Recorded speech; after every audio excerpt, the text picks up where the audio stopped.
Because I can see like you've used it all that much today. What? My computer? Yeah. Chris, what was the surprise you were gonna have for me? Dude, I don't even want to talk about it anymore because it's just gonna be embarrassing. So what was it? My plan. Oh, was that? Like you were gonna do work? My plan was to come in and like, I was gonna come in this morning at like 7:30 and just take a bunch of them quizzes.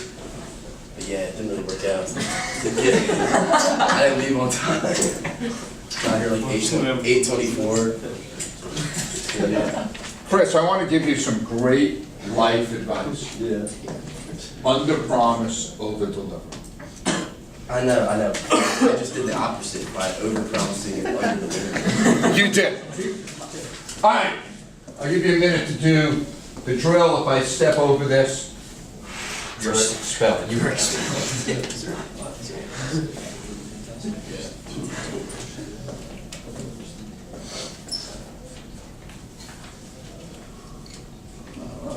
Good. Haven't done this yet.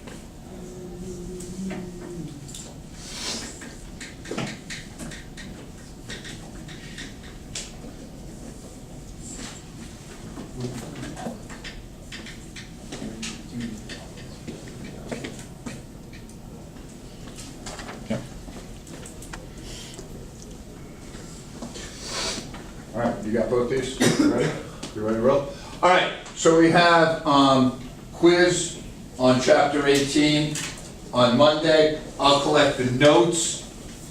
It's a little bump up, right? Everybody gets a little easy grade there. So I'll collect the notes Monday. I'll do a review 7:45. There's a practice quiz up. There's a video on the resource market also up. Okay?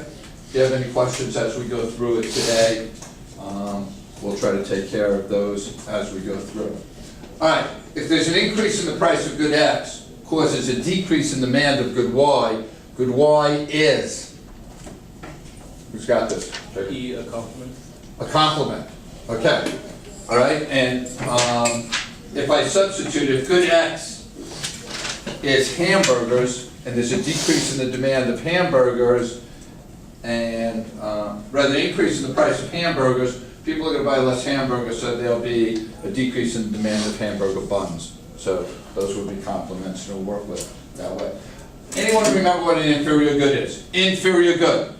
Quick way to review. Inferior good. Adam! Isn't it like when income goes down, people buy more of that product? Yes, income goes down, demand increases. Good job, Adam. All right, substitute. All right, we're good there. All right, quiz number 2. Mike, how you doing? Just good? Is there anything I could do to get you great? Get this question right. All right, here, Mike, it's Friday.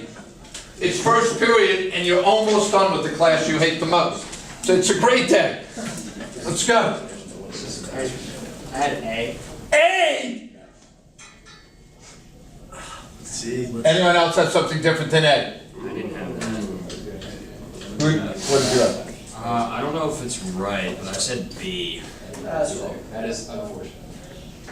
Okay. Well, I didn't think I it meant was that. C either. If it's B, the opportunity cost of producing machines is constant. What would the graph look like if the answer is B? Jacob? It'd be a straight line, Right, okay? okay. All right. It is an All right, so A is the answer. Now, if it was E, point E on the graph, what would the question have to say? What is point E? Go, Cole. They're inefficient in using their resources. Right, they'd be inefficient, like unemployment. Comeback season. Okay? If it was D for Chris, What? D? letter D, what would that be? What are you talking about? You're talking about how it can't produce that point. That's inefficiency. No, D. Oh, that's E is inefficient. Oh, but D, they can't produce it, right? Right, okay. With present resources. It's unattainable with present resources. What should that say? Okay? All right, yes. And it's like, Can you explain why C is like producing at point C is the most efficient? All right, A, B, and C are all just totally efficient. The only thing I could say about C is if they asked you what is best for future growth, then C's the answer, because if you're looking at future growth, you'd rather build more machines than more butter, okay? But just for regular, they're all equal as far as efficiency. So you could have subbed point A and point B in there and it still would have been the answer. Correct. Okay. Correct. Okay? Anything else? Okay. All right, we did this right the other day, side by side. True, did we get there? Yeah. All right, we got there. We got a side. And so on side by side, let us remember that we're in the holy presence of God, in the name of the Father, Son, Holy Spirit. Dear God, please allow us all to have a safe and good weekend where we could hopefully recharge our batteries and get ready for next week. Remembering this season to make us realize and grateful for what we have, and also to be giving for those who don't. St. John the Baptist, LaSalle. Live Jesus in our hearts. Forever.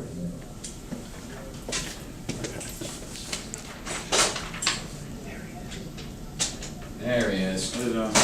We actually were just waiting for you. Yeah, that's what. We didn't start anything. There We didn't know what to do since you weren't here. We're about to do more push-ups. You're about to do more push-ups? Yeah. Should be a shame. We got scared. All right, last year, students mixed up perfect competition, the product with perfect, so that's one of the things they had. And they had trouble remembering last year that in the resource market, the supply curve is the horizontal. So just trying to go back and looking at what the biggest problems were from last year in the resource market, these two were the biggest problems, okay? Also, like I just did the practice test. The practice test has a couple of like charts, you know, where you gotta like fill in the blanks. All I would say is do all the charts. Like fill in every box, because they're gonna ask you, you're gonna get the same charts on your regular quiz. So if you fill them in, and then Mike finds a spot that he doesn't know how to fill in, you could ask me before the quiz, or you could ask me at the review. But it's better to get it done then, and they're just gonna ask the same question. So it's kind of like consented cheating here. All right, so here's what it would look like, the firm in perfect competition. You have the MC supply curve going up and the demand.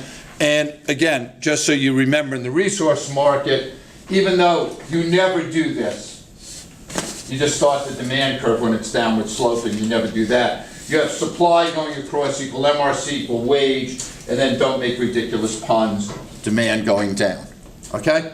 And you just, again, product, resource. All right. Anytime you see resource market, factor market, labor market, it's this graph.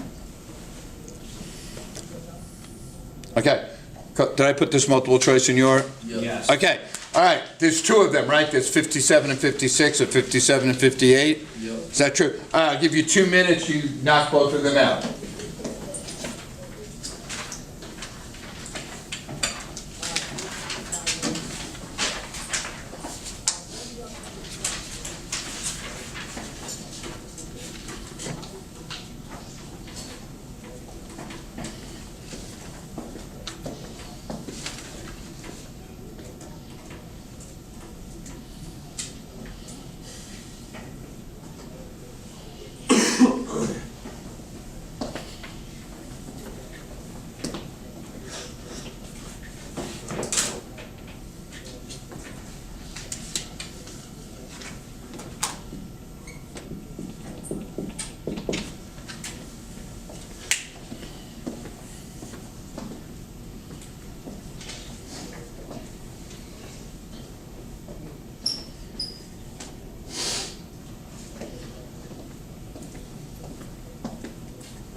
another like 45 seconds.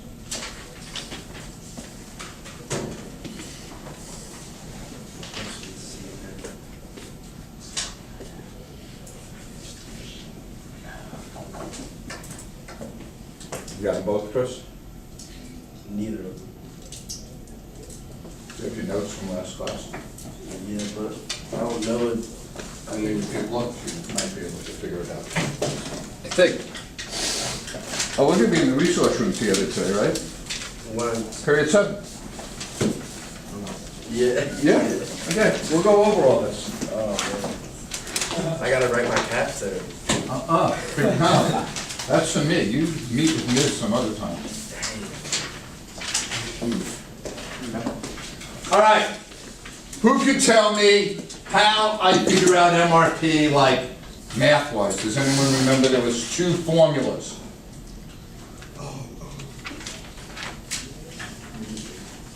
Go, Jacob. MP times price. Okay, in perfect competition, it's MP times price. Does anyone remember the other one?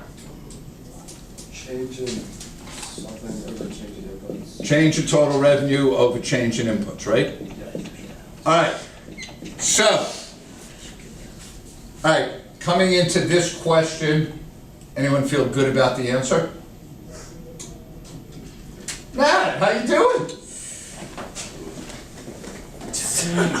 Is that a hard question, Matt? How you doing? No, I'm doing fine. Okay. It's fine now, though. All right, Matt, what do you have here as your answer? That's a D. All right, so Matt, if the price of the good increases, right? So that means this is going up. What has to happen to MRP? It's gonna go also. Okay, That's right. so that being said, all right, I noticed you didn't say MP has to go up, right? So A is not the answer then, right? Yes. Okay, the average product of labor will increase. No, price isn't going to affect productivity. It is. Marginal revenue product of labor will increase? It's C. Yep. It's C, okay? We all good on that? Go. What would have to happen for the marginal product of labor to increase? What would increase MP? Technology would increase it. That was like, we had this kind of, that was what me and you talked about earlier today. Education, making you more productive, more productive. Okay? Okay. All right. Firm XYZ produces and sells corns at a perfectly competitive market. All right, so that's the product market, right? Produces corn. Hires its workers in a perfectly competitive labor market. That's the resource market. Which of the following best describes? Justin, how are you doing? Everyone just seems so excited when I call on him today. Justin, yeah. Okay, you're doing okay? Okay, it's mediocre, Justin. You're not mediocre. Let's move it up to great, Justin. All right, Justin, the demand curve in the product market looks like what?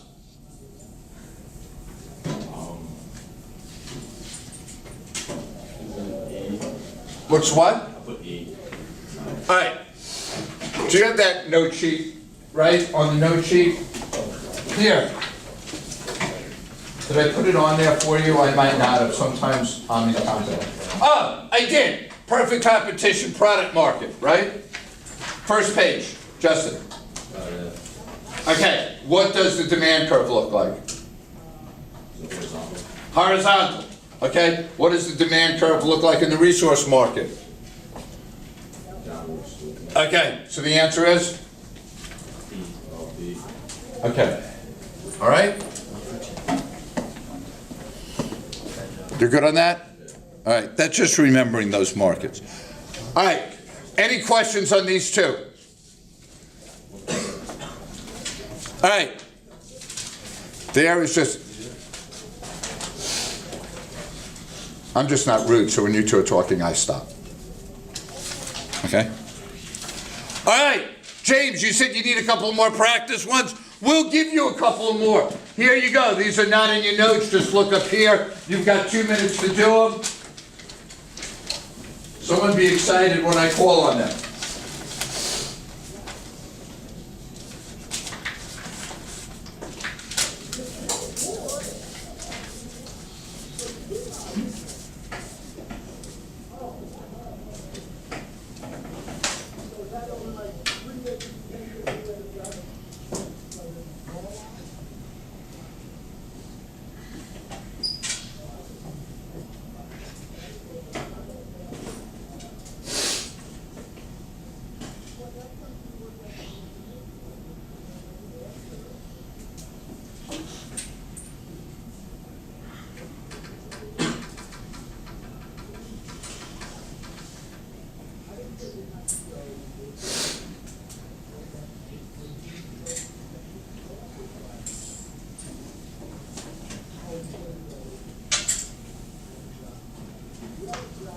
Give you another minute.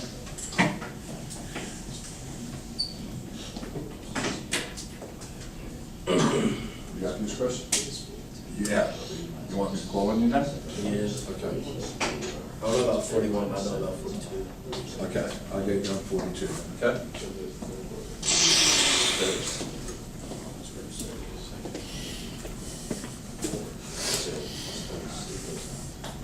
Okay. All right, I'm just gonna lift this up here, so I can bring it over to the board. Maybe. Okay. What's the first thing I have to do to kind of answer 41? Find the marginal product for each number of workers. Okay, so the marginal product for the first worker, Justin, would be what? 3. 3, right? 3 minus 0 gave you 3. Parker, for the second one? 4. 4. Parker, you're on a roll for the